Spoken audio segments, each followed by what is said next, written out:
ఆంధ్రప్రదేశ్ ప్రభుత్వ స్వర్ణాంధ్ర స్వచ్ఛాంధ్ర సాసా కార్యక్రమంలో భాగంగా అక్టోబర్ నెల ప్రత్యేక అంశంగా శుభ్రమైన గాలిని గుర్తించి గాలి కాలుష్యాన్ని తగ్గించేందుకు ఆదికవి నన్నయ్య విశ్వవిద్యాలయం కాకినాడ ఎంఎస్ఎన్ క్యాంపస్ లో అవగాహన కార్యక్రమం నిర్వహించారు. రాష్ట్ర వ్యాప్తంగా అవగాహన కార్యక్రమాల్లో భాగంగా కాకినాడ ఎంఎస్ఎన్ క్యాంపస్ లో ఎన్ఎస్ఎస్ యూనిట్ 1 మరియు యూనిట్ 2 ఆధ్వర్యంలో క్లీన్ ఎయిర్ క్యాంపెయిన్ నిర్వహించారు.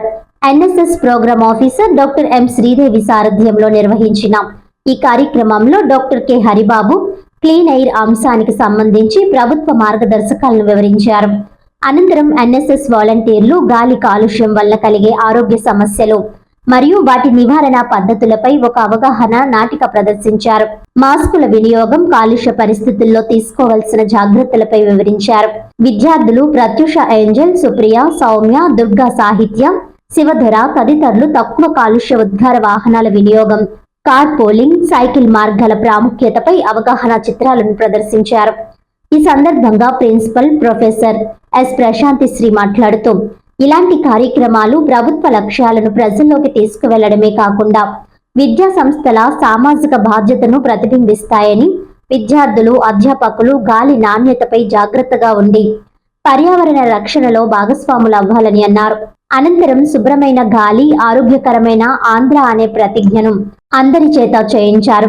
ఈ కార్యక్రమంలో M Pochaiah, doctor L Madhukumar, doctor Joseph Stephen తదితర అధ్యాపకులు, బోధనేతర సిబ్బంది పాల్గొన్నారు.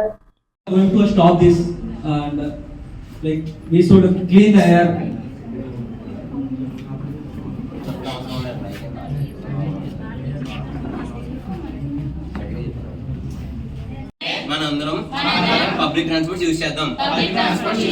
ఓన్ వెహికల్స్ అన్నది యూజ్ చేయొద్దు. ఒకవేళ షార్ట్ డిస్టెన్స్ ఎక్కడికైనా వెళ్ళాలనుకుంటే బై వాక్ గానీ బైసైకిల్స్ మీద గానీ వెళ్దాం. ఏంటి బైక్ తీసుకొచ్చాను ఈరోజు?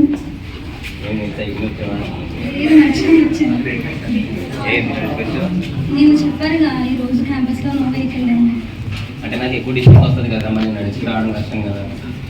ఎక్కువ డిస్టెన్స్ అయితే పబ్లిక్ ట్రాన్స్పోర్ట్ యూజ్ చేసుకోవచ్చు. పబ్లిక్ ట్రాన్స్పోర్ట్ వల్ల పొల్యూషన్ క్రియేట్ అవుతుంది కదా. మన సైడ్ నుంచి ఎంతైనా కొంచెమైనా తగ్గించచ్చు. సరే పైన చెప్తున్నావు కదా, మరి నువ్వు ఎలా వచ్చి ఇప్పుడు? ఈరోజు నేను పబ్లిక్ ట్రాన్స్పోర్ట్ యూజ్ చేసుకుని వచ్చాను. అక్కడ నుంచి బై వాక్ వచ్చాను. ఎక్కడి నుంచి బై వాక్ వచ్చాను? ఫైన్. సరే అయితే మన ఫ్రెండ్స్ అందరూ కూడా గ్యాదర్ చేసి ఇద్దరం ఒక్కరు చేసిన ఇద్దరు చేసిన పని అవ్వదు, పొల్యూషన్ తగ్గించాం. అందరం కలిసి మనం అందరూ ఒక థాట్ మీద ఉంటే, అందరం కలిపి ఒక మాట మీద ఉంటే అప్పుడైనా పని అవుతుంది. సో మన ఫ్రెండ్స్ అందరికీ ఎక్స్ప్లెయిన్ చేస్తాను కూర్చొని అది అవుతుందో లేదో అనేది మనం డిస్కస్ చేద్దాం. సరే అయితే పదండి.